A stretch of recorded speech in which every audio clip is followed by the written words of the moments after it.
Congressman, thank you, first of all, for joining us. I know Congress is on recess. I want to ask you about the process here and how you believe... The process is changing. On my way here, there were 3 stories breaking on Yeah, of course. On this. Do you think that, tell us about what it's going to be like in these hearings. If Rudy Giuliani shows up for a hearing, is he going to be questioned by subsequent members of Congress? Or will there be a former prosecutor, a staff member, handling the questions the way we saw Corey Lewandowski handled just the other day? Look, I think you've seen varied levels of success by members and by staffers. I do think there's a lot to be said for continuity of having one professional ask questions for a half hour or 45 minutes. But I've seen excellent questions come from members. If people put their egos aside and not ask a 3.5-minute speech and a 30-second question, we can do the job.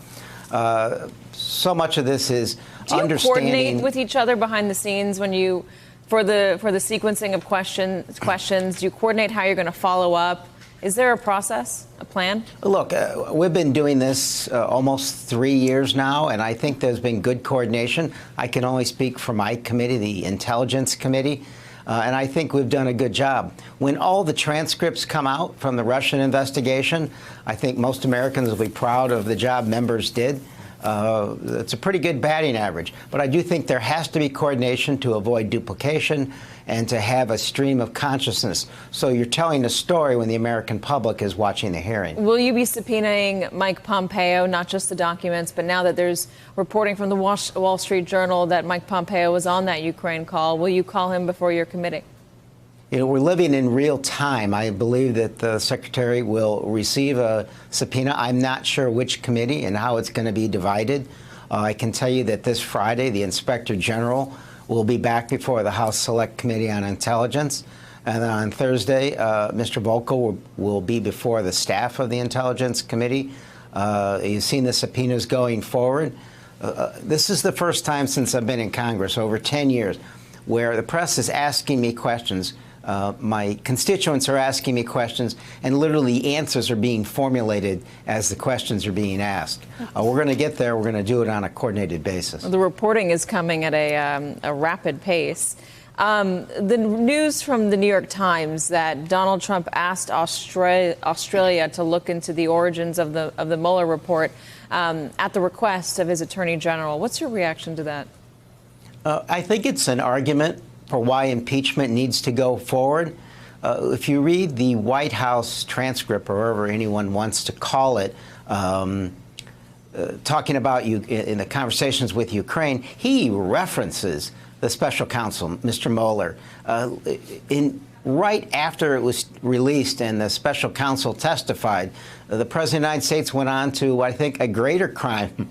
Right? So I think it's a message that the only way this president's going to be held accountable for his actions, and the special counsel detail what I think are extraordinary crimes, is if we are allowed to go forward and the courts understand the exigency of us and force these subpoenas, these documents, and these witnesses to testify truthfully to Congress. What happens if Rudy Giuliani says no, he's not going to come before your committee?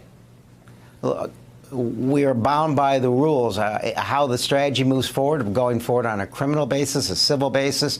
You know, I've heard people talk about bringing back inherent contempt. I think at this point, the House would be willing to go forward with inherent contempt, at least in terms of fining people. Can you define inherent contempt for those out there who might not know exactly what it is? It's one of the few pieces that the power that the House actually has. They used to have a jail across the street when people didn't obey a constitutional request or an order, they were allowed to be detained. In this case, we can actually fine. But again, for now, this is all virgin territory. None of us have ever been through this again. And I think it's going to involve leadership of the committees and of the House to work together to decide what is the best strategy. The other value of doing it, I think, is the American public now has a taste of the criminal wrongdoing of this administration, and they're paying more attention. Only 3% read the special counsel's report. A lot more watched his testimony, and a lot more are paying attention now as these news stories come out. I think it's harder and harder for the Republicans to back this administration in their obstruction, and I think it creates opportunities for additional articles.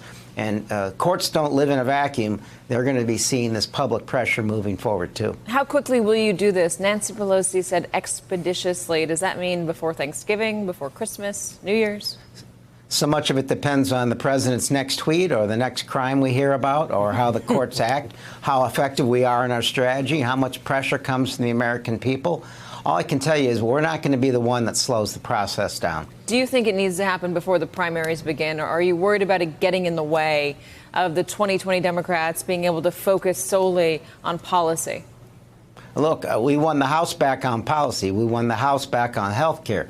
But I think the American public has seen us do more than one thing at a time. We're passing legislation every week dealing from pharmaceutical pricing to climate change to gun violence. The fact that the Senate is killing that legislation isn't our problem right now. We're going to go forward and do both things. What about the whistleblower? Chairman Schiff says he has, or the whistleblower, he or she has agreed to testify very soon. Anything more you can tell us about that? I don't think it's a question of whether. I think it's a question of when and how. Given this extraordinary series of threats, I think the president has laid out in an extremely dangerous situation. Do you think the president is threatening violence against the whistleblower? I think it's more an incitement, right? He talks about treason and traitors and what we used to do with those kind of people. It's not hard for people to figure out what he's talking about. And he's telling his base that he sees this person as a real threat. At some point in time, he needs to recognize just exactly what he's doing.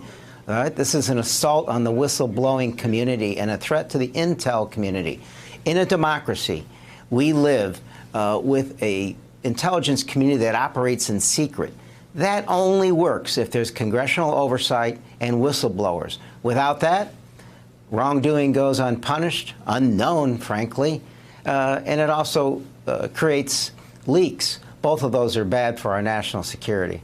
Congressman Mike Quigley of the Intelligence Committee. Congressman, thank you very much. We appreciate your time. Hello, YouTubers. If you're watching this, it means you've checked out our channel, so thank you. Now do me a favor, subscribe by clicking on that button down there.